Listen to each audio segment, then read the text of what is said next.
өөрийнхөө агуу гайхамшигтай хайр инрэл дор үргэлж хучиж бүүвэлж ингэртээ тэрч авч явдгийн төлөө талархъя.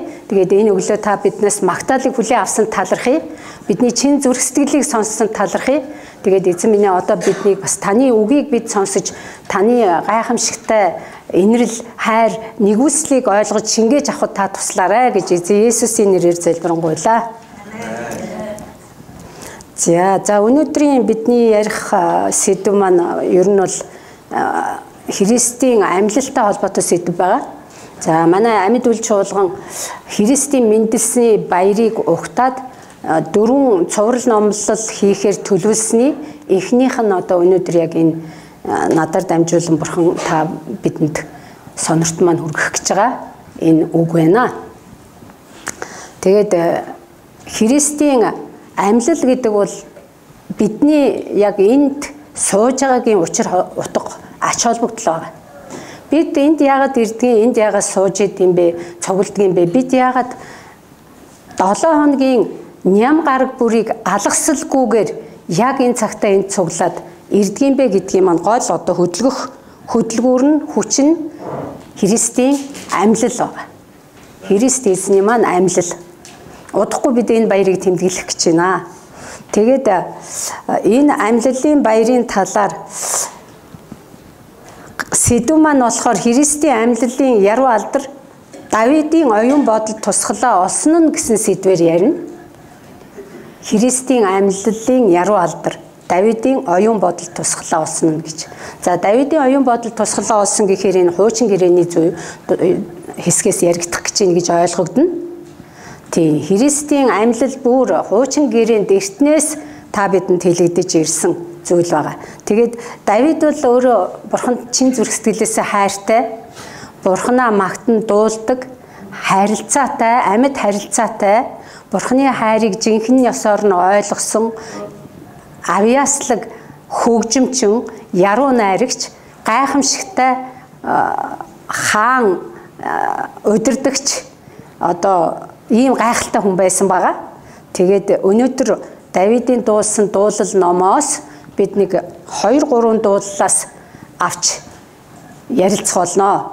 За тэгээ өнөөдөр энэ зүйлийг ярихын өмнө би бэлдээд сууж байхдаа ер нь үхэл амьлал гэдэг юмн дээр их эргэлдлээ. Ер нь одоо амьлал гэдэг юм ярихад үхсний дараа амьлах тухай ярьж байгаа. Тэгээд энэ зүйлийг эргэлдэж, эргэн тойрон үзэж бас өмнө чиг үзэж би бас миний нэлээд сонирхолтой хэсэг сэдв байгаа энэ амьлна гэдэг үхлийн дараах амьдрал байгаа юу гэдэг асуултанд ерөөсөө хүн төрлөختөн нийтээрээ яаж хариулж байгаа юм бэ? Тэгвэл олон янзын хариулт байгаа шүү дээ. Үхлийн дараа амьдрал байгаа юу гэдэгт. Байгаа гэж ихэнх нь хариулна одоо өдгөө цагт бол. Гэхдээ олон янз өөр маягаар хариулна. Тэгэхээр үхлийн дараа амьдрал байгаа юу гэд үзэхээр энэ талаар зүгээр ерөнхийд нь яг Библи гэдэг утгаар биш. Ерөөсөө хүн төрлөختний амьдралын энэ цаг мөчид амьдарч байгаа хүмүүсийн амьдралын дараа үхсний дараа амьдрал байна уугүй юу гэдэг дээр олон тооны одоо эрдэм шинжилгээний байгууллагууд, холбоо, эрдэмтэн, судлаачид, хувь хүмүүс байдгийн байна. Тэгээ энэ хүмүүс одоо судалж, дүгнэлт, дүн шинжилгээ гаргасан хариулт өгсөн байдгийн байна. Тэгээ би өмнө нь бол бас энэ талаар нэлээд ном уншиж сонирхож ингэж байсан. Сая бас энэ номлолын өмнө нэлээд эргүүлж тойруулж харлаа. Тэгээд ингэж үзэхэд ер нь бол хариулт нь за үхсний дараа амьдрал байна гэдэг хариултыг өгж байна. Мянган хүнийг аваад нэг эрдэмтэн судлаач за доктор Джеффри Лонг гэдэг хүн 1000 хүнийг авч судалсан. Тэр 1000 хүн нь яадаг хүн байсан бэ гэвэл манай ангаах ухааны нэр томьёогоор клиник үхэл гэж хэлээд байдаг. Түр зур зүрхэн зогсоод эргээд амьдэрсэн тийм хүмүүсийн 1000 тийм хүнийг түүж аваад судалгаа хийж үзсэн байна. За тэгээд судалгаа хийгээд үзэхэд тэдний 50% нь өөрийн биеийг гаднаас харж исэн гэж хэлсэн байна. Өөрийнхөө биеийг би гаднаас харж исэн. Зарим нь надар дээрээс, зарим нь одоо хажуу талаас харсан. Эмч нар ингэж ярьж исэн, ингэж ийм юм хийж исэн гэд бүр өнгөтэй төрхтэй хэлсэн ярьсан үгтэй мэдчихсэн байгаа юм. За 96.7% нь үнэхээр бодиттой байсан гэж хариулсан байна. Одоо тэр харсан юм нь үнэхээр бодиттой байсан гэж. Биесээ гарсан байж тээ тэр хүн. Тэгвэл энэ талаар Библи ч гэсэн юм ярьдаг. Библи ярьдаг. Библи юу гэж ярьдгүү гэхээр Паулийн загтал дээр байгаа. 3 дахь тэнгэрт очсон нэг хүнийг би мэднэ гэж байгаа Паул өөрийнхөө нэрийг хэлээгүй. Тэгээ нөгөө нэг чулуугаар цохиулаад түр зур бас зүрхэн зогссон юм шиг байгаа. Тэр юу н үгсэн гэж үздэг л дээ. Тэгээд 3 дахь тэнгэрт аваачигдсан тухайга ярьсан байдаг. Тэгвэл Библи энэ зүйлийг хэлж байна. Бидний яг мэдээж бид нар эрдэмтдийн судалгаа шинжилгээ зүгээр сонирхолтой ч гэсэн бидний яг гол барих зүйл маань бол Библи байгаа. Библи байгаа. Үгсний дараа амьдрал байдаг. Байх байхдаа гайхамшигтай амьдралыг та бидний Бурхан бидэнд өөрийнхөө амиар авч өгсөн юм а. Өөрийнхөө цорын ганц хайртай хүүгийн амиар та бидэнд энэ гайхалтай үгсний дараа байх амьдрал. Тэгвэл энэ амьдрал бол энэ үгсний дараа амьдрах энэ амьдрал бол өнөөдөр та бидний туулж байгаа амьдралын хэмжээнээс зөөрлөгч юм байхгүй урт. Төгсгөлгүй. Яагаад гэвэл энэ бол мөнх ам. Бид Бурханы хүүгийн цусаар мөнх амьтай болсон хүмүүс. Тийм учраас харьцуулшгүй урт тийм мөнхийн төгсгөлгүй амьдрал биднийг хүлээж байгаа. Энэ бол Бурхан эзэн бидний эцэг аврагч Есүсийн цусаар бидэнд авч өгсөн төлбөрийг хийсэн тийм амьдрал байгаа. Тэгэхээр өнөөдөр бид Давид үнийг аль тэртээ бүр Есүсийг мэдлэхээс 1000 гаруй жилийн өмнө Давид үнийг юу гэж харж үзсэн, яаж харсан гэдэг дээр ярих гэж байна. Тэгээ бүгдээрээ одоо нэг Библийн нэлээд хэдэн дуудлын нэг 2-3 ишлэлээс түүж уншина. За тэр зүйлүүдийг би эндээс бүгдийг уншаад явчихъя. За эхлээд дуудлын 49-ийн 7-оос 9 15 дугаар ишлэлийг унших гэж байна. За энд Давид ингэж дуулсан. Үнэн дээр хинч бусдыг зойлж авч чадахгүй. Үнийг нь хинч Бурханд төлж барахгүй. Хитрхи үнэтэй амийнхан төлөөсийг хинч хизээч төлж барахгүй, дийлэхгүй. Үхлийн булшийг үзүүлэхгүйгээр үрд амьдруулж хинч чадахгүй гэж дуулсан байна. Давид энэ үнийштэй бид өнөөдөр туулаад явж байгаа. Дэлхийн нийтээр 1 минутанд хэдэн оршуулгын цуваа хөөрдгийг бид мэдэхгүй. Үргэлжилсээр байгаа. Энийг яг үнэн гэдгийг Давид дуулсан. Тэгэхдээ бидний нэг анхаарлын маш одоо онцгой хэсэгт байгаа 15 дугаар ишлэлдэр юу гэж хэлж байгаа гэхээр Давид ингэж хэлээд хинч төлж чадахгүй, хинч дийлэхгүй, төлж барахгүй, дийлэхгүй, чадахгүй гэж хэлсэн хэрнээ 15 дугаар ишлэлдэр үнэн дээр миний Бурхан намайг үхэгсдийн орны иргэшээлээс чөлөөлнө. Өөртөө тэгээд намайг авна гэж хэлсэн байна. Үхэгсдийн орны иргэшээлээс чөлөөлнө, өөртөө тэгээд намайг авна гэж хэлсэн. Үхээ дуусчна гэж хэлээгүй. Үхэгсдийн орны иргэшээлээс чөлөөлнө гэж хэлсэн. Үхэгсдийн орн гэдэг бол хуучин гэрээний итгэгчид, хуучин гэрээний хүмүүсийн ойлгож исэн ойлголт болох одоо үхээд хүн нас орсныхаа дараа газрын доор байдаг нэг тийм оронд, тусгай оронд газарт очдог гэж итгэдэг байсан итгэлийн нэрээр нэрлэж байна. За тэгээд одоо өнөөдөр бидний яг гол болгож ярих гэдэг дуулал маань болохоор дуудлын 16 дугаар бүлгийн 7-оос 11 дугаар ишлэлийг дуустал байгаа. За энэ дээр болохоор ингэж байна. Давид цааш нь бас өөр нэгэн дуулал дээрээ надад зөвлөдөг Яавыг би өрөө магтана, намайг оюун бодол минь шөнөөрч сургадаг. Яавыг би үргэлжид эрхэмлэн ямагт баруун талд минь байх тул би үл ганхна. Бодол санаа минь баясаж хүсэл сэтгэл минь хөөрнө. Бие махбодод минь амар жимэр аж төрнө. Учир нь та намайг үхэгсдийн оронд орхихгүй, үнэн журамт нэгэндээ булшны нөхөйг үзүүлэхгүй. Амийн замыг та надад мэдүүлнэ гэж хэлсэн байна. Энэ Давидын бас өөр нэг дуулалд ингэж хэлж байна. За энэ дуулал дээр бүгдээрээ тогтож ярий. 16 дугаар дуулал, дууллын 16-гийн 7-оос 11. Эхний 7 дугаар ишлэл надад зөвлөдөг яаваг би өрөө магтнаа гэж байна. Намайг оюун бодол минь шөнөөрч сургадаг гэж. Тэгэхээр Давид бол Бурханд чин сэтгэлээсээ хайртай хүн байсан. Энэ дээр би нэг жишээ бодогдчихсэн. Бурханд хайртай, Бурханыг хайрладаг хүн гэж ямар хүнийг бид төсөөлж болох вэ? За хүний амьдралд байдаг хайр, инрэл, хайр, дурлал гэдэг юмар төсөөлж бодъё. За би бүр яг энэ сэдвийг бэлдээд бодоод сууж байхдаа би бүр хайр, дурлал гэдгээр төсөөлж бодсон. Дурлсан хүн ямар байдгийг? Хэн нэгэнд хайртай болцсон хүн ямар байдгийг? За ялангуяа одоо сайхан цэлт залуу насандаа жинхэнэ хайр дурлалын амтыг үзэж яваа манай залуучууд ойлгож байгаа. Бас хинч гэсэн хайрыг тойрж өнгөрдгөө хин нэгэнд дурладаг, хайрладаг учраас хідэн насны хүнч байлаа гэсэн хайр дурлал гэхээр ойлгоно. Хайрлж дурлсан хүн маш их баяр хөөртэй явдаг. Шөнө орондоо ороод нойр нь хүрэхгүйгээр хайр дурлал тэр дурлсан хүнийхээ талаар төсөөлөн боддог. Хэлсэн, ярьсан, хийснийг дүрсэлж хардаг. Дахин тунгаан боддог. Би лав юм байсан. Би хизээч энэ зүйлийг мартахгүй. Хайртай байсан хүүгийнхээ 10 жилдэл ийм дурлал явагддаг шүү дээ хүний. Хүүгийнхээ дүр төрхийг яг л өөрийн минь өмнө яг надтай яг өмнө минь суугаад ч юм уу хараад байж байгаагаар намайг хардаг харцыг, надад ханддаг хандлагыг би төсөөлж бас ургуулж төсөөлж бодно, байгаагаар нь ч бодно, тунгаана. Хайрлах, дурлах гэж юм та нар мэдж байгаа. Тэгвэл Давид ямар хүн байсан бэ гэвэл шөнөөрч сургаалыг нь сонсоож оюун бодол нь тунгаан бясалгадаг тийм гайхамшигтай Бурханд дурлсан нэгэн байсан. Бурханд хайртай нэгэн байсан. Бурханыг байнга өмнөө хардаг нэгэн байсан.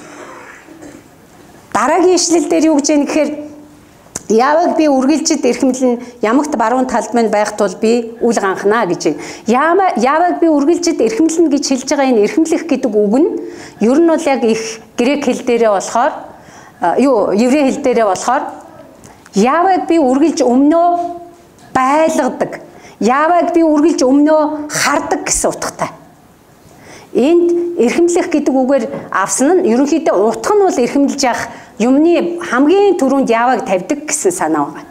Эрхэмлдэг гэдэг нь. За шинэ гэрээн дээр орж ирээд энэ 16 дугаар дуулалыг Үйлс номын 2 дугаар бүлэг дээр яг энэ чигээр нь гэхдээ грек хэл дээр буусан учраас грек хэлээс хөрвүүлж буулгасан Петрийн номлосон номлолын дунд явж идэг байгаа. Тайлсан тайлалтайгаа хамт явж идэг. Тэгэхээр энэ маань юу гэж юм гэхээр үргэлжид өмнөө байлгадаг гэж. За энэ дээр би бүр нэлээд бас одоо бүр тайлбар хиймээр санагдаад байгаа юм. Үргэлж өмнөө байлгадаг гэж юу гэсэн үг юм бэ? Үргэлж өмнөө байлгана гэдэг нь өнөө цагийн хэлэлгээр бол оршихуй дотор нь би үргэлж өөрөө байдаг. Яавагийн оршихуйг би үргэлж өөрөө мэдэрч яг миний өмнө байна гэж бодол санаандаа төсөөлж яг тэр дотроо Бурхантай харилцахыг хэлж байгаа. Бурхантай харилцах. Би тэгээ энэ дээр нэг жишээ бодож ялаа. Ямар жишээ бодсон гэхээр ингэж яг төсөөлөд Бурхантай харилцдаг одоо надад тохиолдож исэн ямар жишээ байдаг үлээ дээ амьдралд хүний амьдралд байдаг ямар жишээ байдаг үлээ гэж бодсон чинь би яах вэ ярихаараа дандаа л нэг одоо хань ижлээ ярьцдаг юм аа. Тэгээ миний хань их өндөр нуруутай урт чацтай хүн байсан. Манайхан зарим нь мэднэ. Тэгээд алхахаараа чихтэйхэн том хурдаа алхаад явчихна. Би хамт алхахаараа гүйцэхгүй шогшин. Дэрэгдэн бөм шогшин. Тэгсээр байгаа сүүлдээ нилээ одоо бол би алхаж чадна.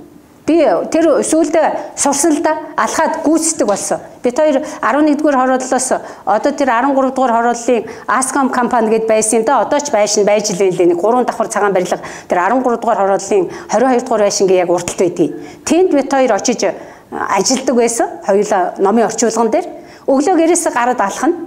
Алхасаар тэндээ очино. 30 минут орчим алхана. Тэгээ би дагаж алхна. Тэгээ надад ингэж сургадаг байсан. Чи чанга гიშгээд яваа. Дөрвөн алхаач. Наад хөл булчингаа хөдөлгөөч.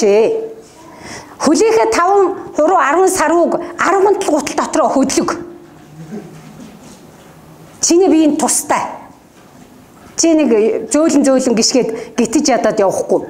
Сайн ширүүн дөрвөн хөдөл гэж сургадаг байсан. Үнэхээр энэ нь бол одоо би бодохоор өнөөдөр би энэний ач холбогдлыг ойлгож байгаа.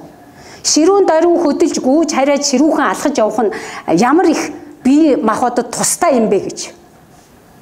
Тэгээ би ширүүхэн алхах тоолондоо ханя боддгийг ярьдгийн би төсөөлдөг. Миний хажууд алхаж байгаагаар би төсөөлдөг.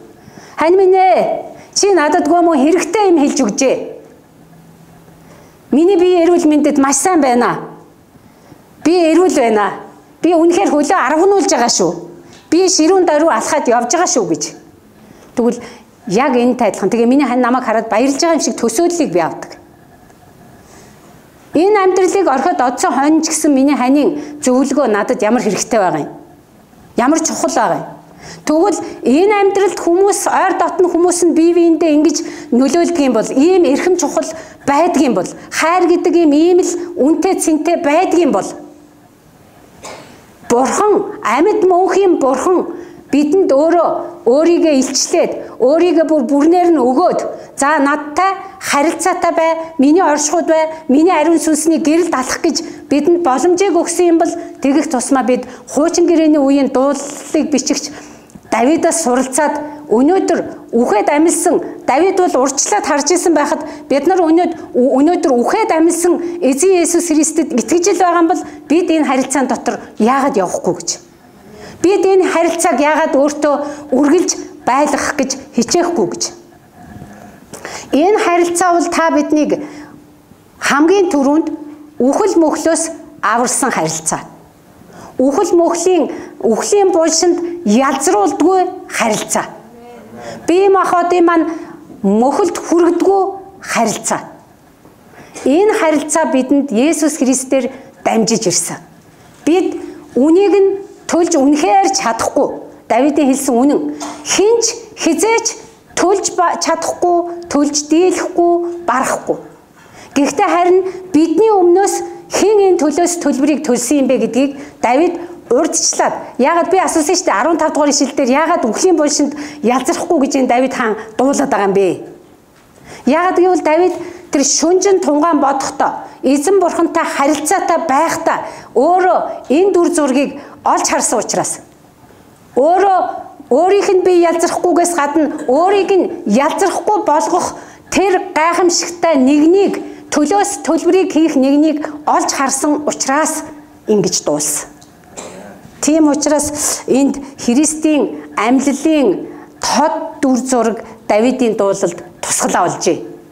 Давидын дуулалд болоогүй байсан тэр дүр зураг амьлах нь байтха мэдлээчгүй байсан мянган жилийн өмнөх дараах явдлыг энэ дуулаач зүрх сэтгэлийнхээ угаас бурхантай оршихуйд нь байж бурхантай харилцсан үгийг нь тунгаан бясалгасан дүрслэн бодсон харилцсан амьд харилцаанаас энэ дүр зургийг олж харсан бэ. Тийм учраас хуучин гэрээ бидэнд Христийн амьлалыг тунхагладаг юм а. Христ бидний төлөө ирж хүн болж төрөөд алагдаад амьлуулагдаад бидний өмнөөс дээш одох тэр дүр зургийг урдчлаад хэлж өгсөн. Хуучин гэрээний итгэгчид энэ зүйлд л итгэсээр энэ зүйл болохоос өмнө энэ дэлхийг орхин одож байсан. За тэгээд бид эндээс ямар юмыг сурах уу гэхээр итгэлээрээ оршихуйд нь байхад Бурхан ер бусын аз жаргалыг мэдрүүлдэг юм а гэсэн нэг юмыг сурмаар байна.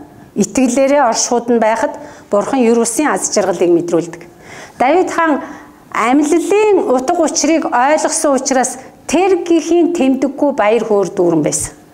Хичнээн зовлонтой мөчөдчиг Давид юу гэж дуулдаг вэ гэхээр сэтгэл зүрх нь үргэлж баяр хөөрөөр бялхаж байгаа талаар, баяр баясгалан болж байгаа талаар, хэдийгээр дайсан өөрийг нь алах гээд өсгий даран мушгиж байсан ч гэсэн баярлж байгаагаар, баяр баясгалантай байгаагаар төрсөлдөг. Тэгэхээр энэ амьлын алдар, яруу алдар гэдэг зүйл бидэнд мөнхийн баяр хөөргийг өгдөг юм аа. Ямар ч хүнд нөхцөл дотроос баярлаж чадах, баясаж чадах тийм сэтгэл хангалуун байх баярыг өгдөг.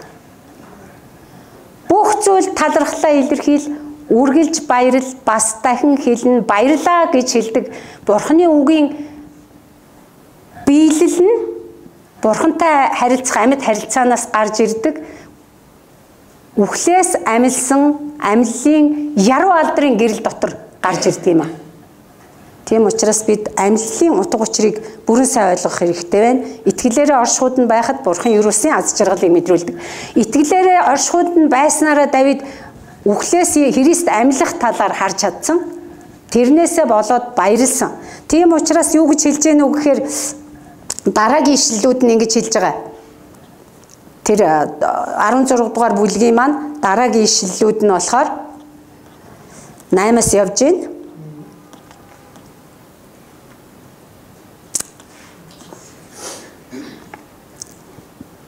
Хитрхи үнэтэй биш 8-аас юуны 16-гийн 8. Яавыг би үргэлжид эрхэмлэн ямагт баруун талд минь байх тул үл ганхна.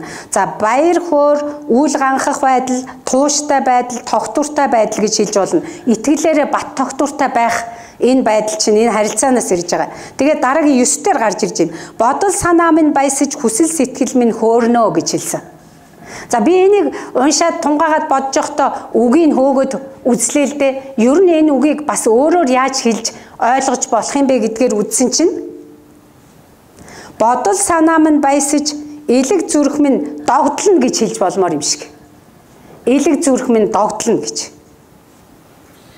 Бие махбод минь ч амар жимэр аж төрнөө гэж хэлж болж байна. Тэгээ энэ их сайхан баяр хөөр, энэ устж алга болдгүй энэ сайхан амар тайван байдал, бие сэтгэлийн амар амгалан хаанаас ирдэг вэ гэвэл Бурхны илчилсэн, ил болгосон тэр гайхалтай, юр бусын, тэр үнэтэй, цэнтэй, утгатай, учиртай илчлэлээс гарч ирдэг юм байна.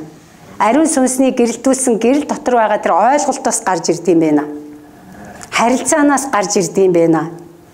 За тийм учраас бид юу гэж одоо уриалах вэ? Бие биенийгаа гэх юм бол бүгдээрээ Бурхны амьд Бурхны оршихуйд дотор үргэлж байх гэж хичээцгээе. Үргэлжлэн оршихуйд нь байж энэ их дүүрэн аз жаргал, баяр хөөргийг эдэлцгээе. Бурхан биднийг баяр хөөр, аз жаргалаар дүүрэн бай гэж өгсөн зүйлийг бид хэрэглэхгүй, хөсөр хайж болохгүй, зэврүүлэхгүй тулд харилцаанд явъя.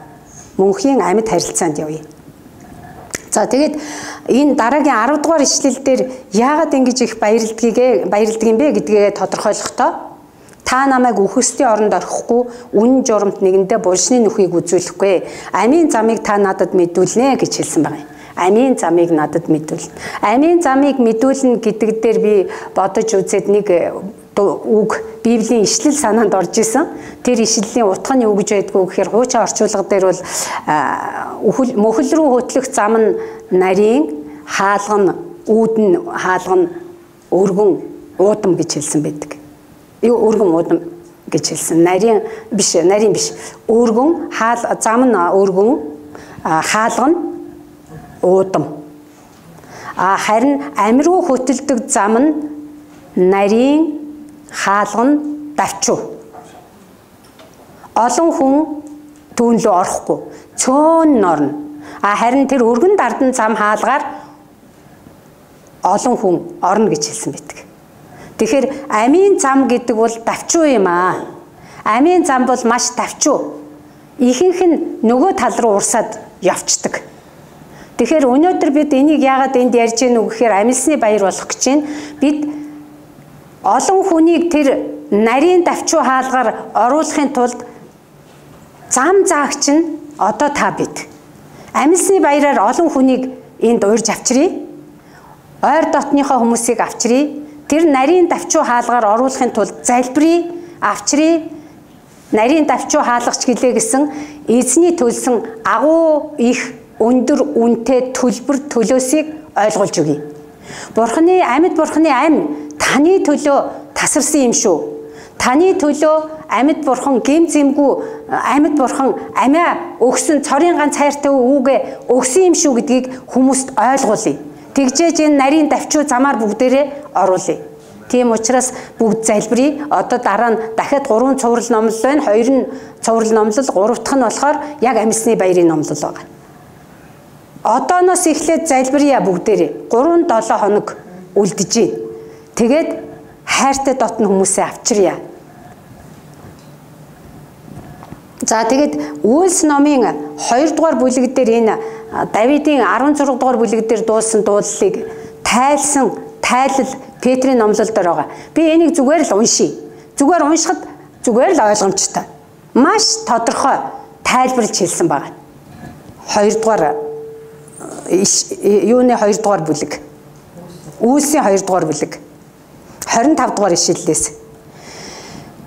Давид ингэж хэлсэн байна гэж хагаад Петр Давидын саяны бидний ярьсан дуудлыг иш татаад тэр цугласан олон хүнд янзын хэлээр ярьж байгаа. Дээгүр өнгөрөх баярын дараа баярын учир цугласан тэр олон түмэнд хандаж хэлсэн үг байна. Энэ дээр ингэж байна. Эзэн үргэлж өмнө нь байгааг би харсан. Одоо нөгөө оршууд нь байх гэдгийг бүр өмнө нь байгааг би харсан гэж грек хэл дээрээ бууж ирж байна. Игнэгт баруун талд минь байх тул би үл ганхна. Иймээс оюун бодол минь баясаж ам хэл минь уухайлна. Найдаж байгаа учраас махбод минь амсхийна. Би сэтгэлийг минь та хөгсдийн оронд орхихгүй, ариун нэгэндээ та ялзарлыг үзүүлэхгүй. Амийн замыг та надад мэдүүлсэн, оршихуугаараа та намайг баяр хөөрт бэлхуулна гэсэн байдгиймаа гэд 16-гаа дууллаа. Уншлаа. Тэгээд дараа нь одоо 29-с тайлбарлаж байна. Ахан дүүсээ, өвөг эцэг Давидын тухайд та нартай шулуухан ярих зүйтэй бизээ. Тэрээр аль хэдийн өөд болж булшинд тавигдсан төдийгүй бунхан нь өнөө хүртэл бидний дунд байна. Гэхдээ Давид иш үзүүлэгч байсан учраас Бурхан амлсан ёсороо өөрийнх нь сэнтид үр хойчийг нь суулгахыг мэдсэн бөгөөд Христийн амьдлыг урдаас харсан тул тэрээр үхсдийн оронд орхигдсангүй махбод нь ялзарсангүй гэж хэлжээ. Энэ л Есүсийг Бурхан үхлээс амьлуулсан бөгөөд бид бүгд тэр явдлын гэрч болсон гэж хэлж байна. Давид яагаад булшинд ялзрахгүй гэж хэлсэн юм бэ гэдэг нь өөрийнхөө тухай биш.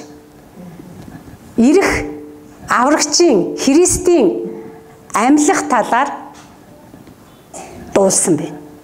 Тэгвэл Давид тэр шөнийн бодол дотроо Бурхны оршихуй дотор тунгаан бясалгаж байхдаа Христийн амьллыг өөрийнхөө дотор зураглан харж чадсан гэсэн үг.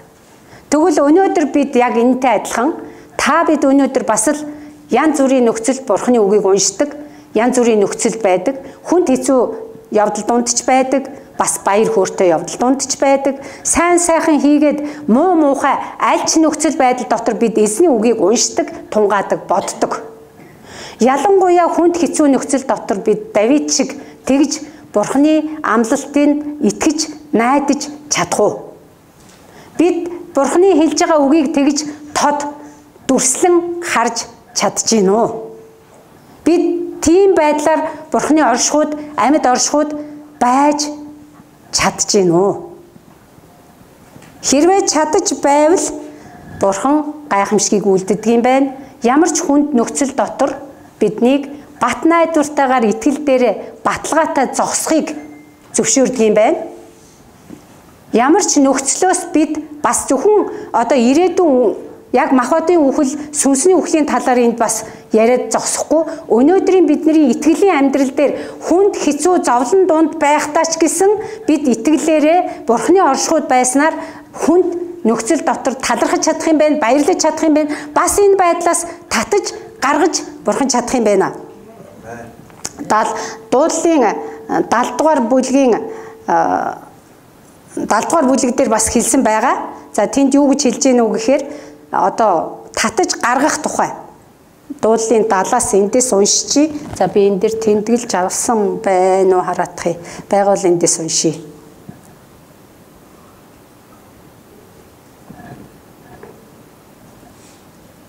За түрүүний миний уншаад байсан сүрэл рүү хөтэлдэг энэ яг юугаар нь уншия? Стандарт Монгол орчуулгаар сүрэл рүү хөтэлдэг хаалга өргөн зам нь уужин байдаг. Түүгээр ордог нь олон.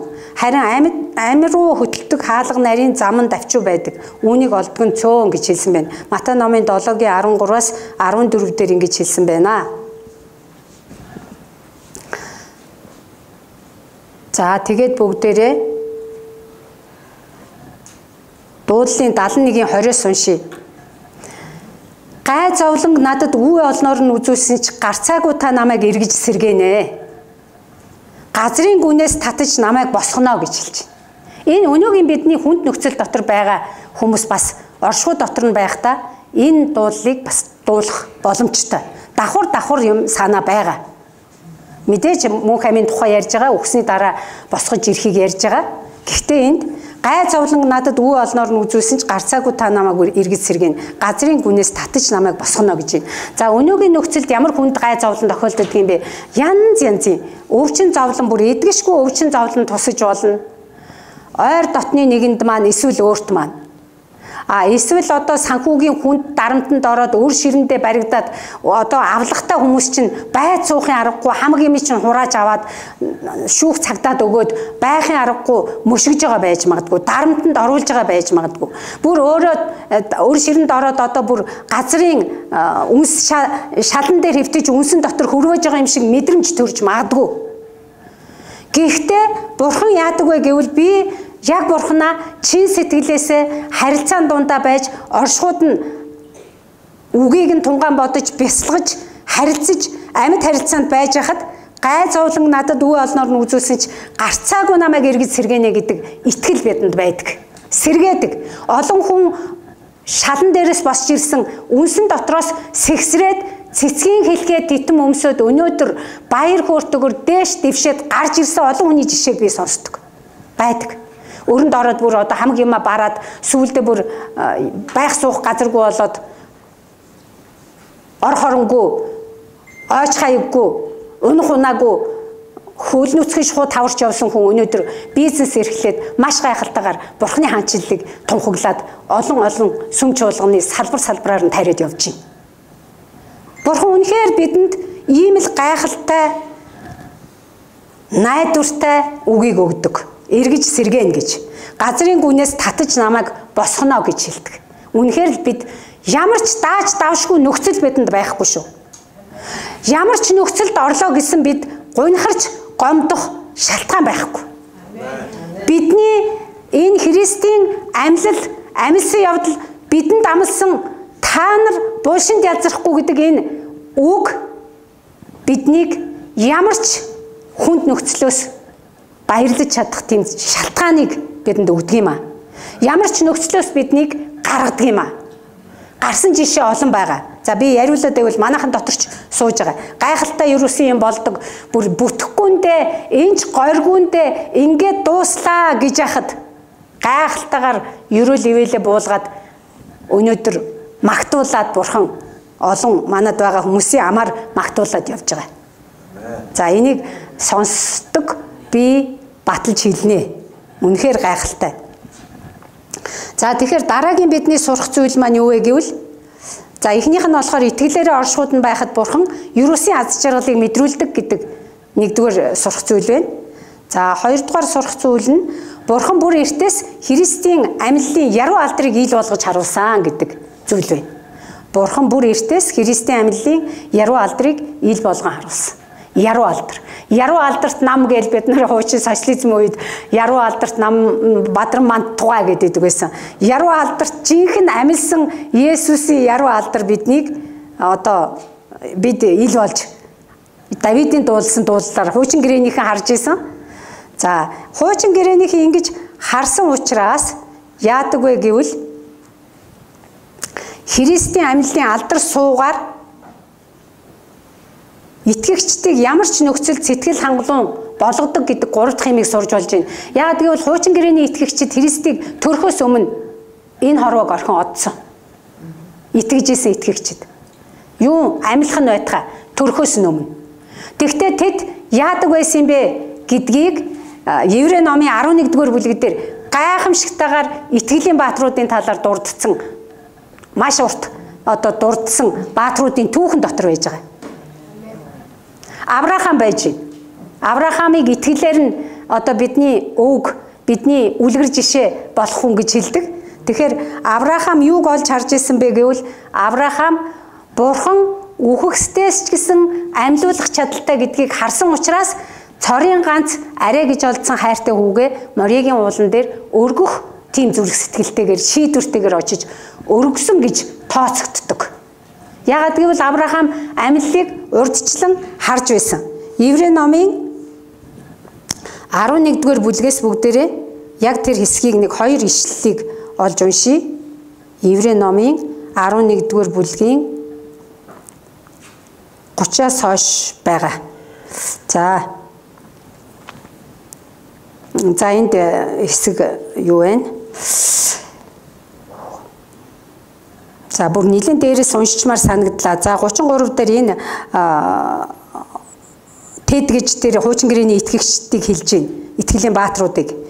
Тэд итгэлээр хаанчлалуудыг эзэлж, зөвийг үйлдэн, амлалтуудад хүрч, арслангуудын амийг хааж, галын хүчийг унтраан, элдний ирээс зайлж, буураагаас хүчрхэг болгогдож, дайн тулаанд зоригжин харийн дайчдыг буулган авч байлаа. Эмэгтэйчүүд өөрсдийн үхэхсдийг амьлалаар буцаан авч байв. Зарим нь доромжлогдсон ташуурдуулсан, бас гинжлэгдэн хоригдож байсан.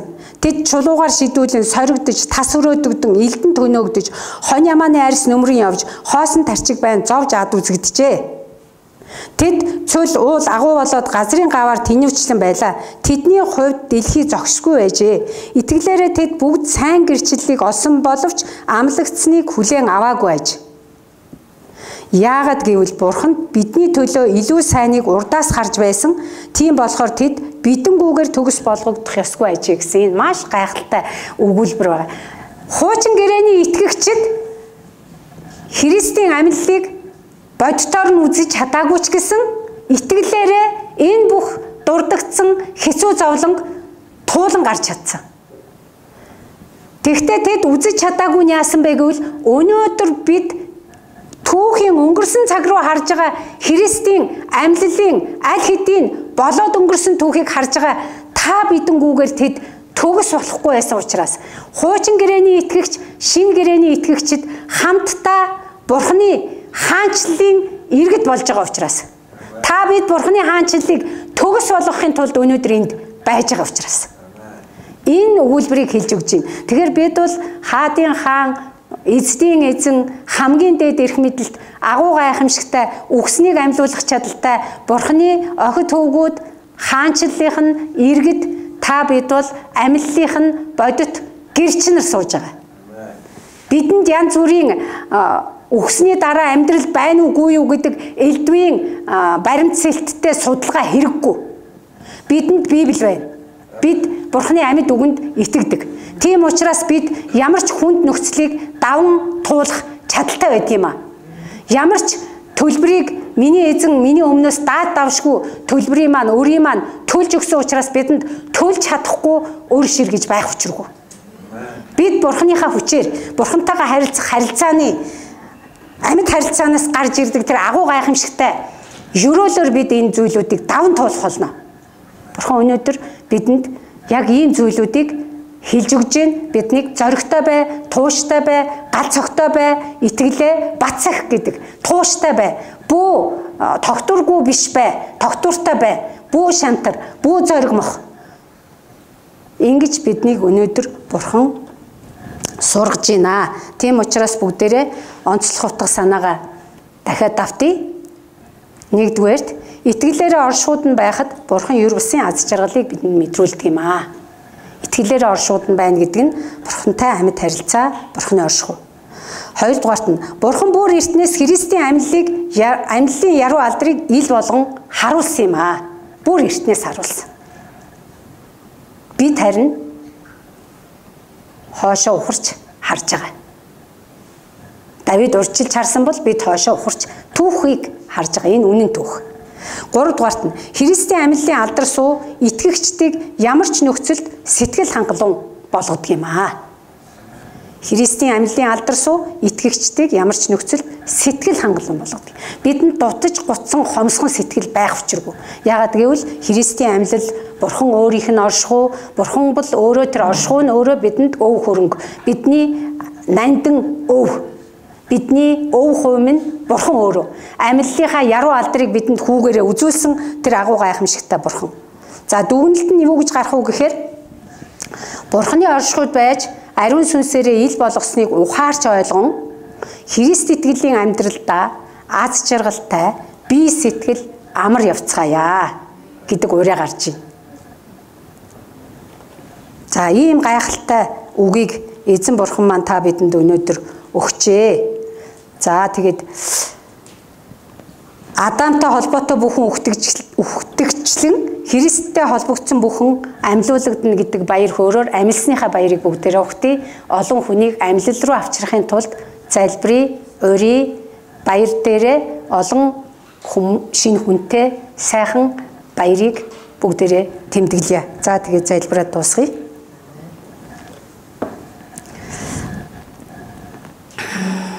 Хайртай Бурхан минь, таны гайхалтай үхснийг амьлуулах чадaltaй амьд мөнхийн үгийг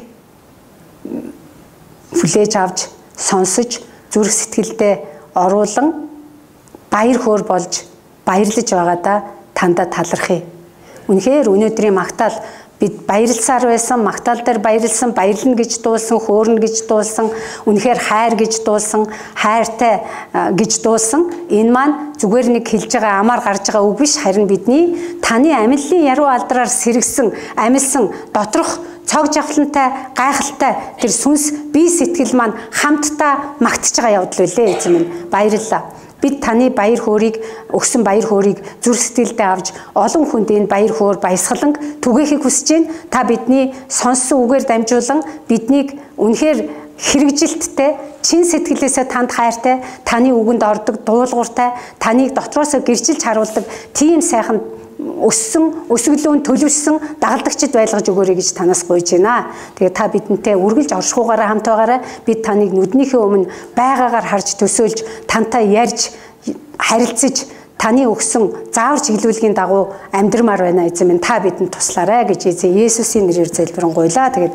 амьсны баяраар олон хүнийг энд урьж авчирхад одоогоос хангалттай бэлдэж таны оршуу дотор гайхалтайгаар танд хандан ярьж, залбирч, харилцаж үнэхээр таны сонгосон, таны дуудсан тэр хүмүүсийг энд авчирхад та туслаарай гэж эзэн Есүсийн нэрээр залбирангуйлаа. Амен. За та нартай маш их баярлалаа.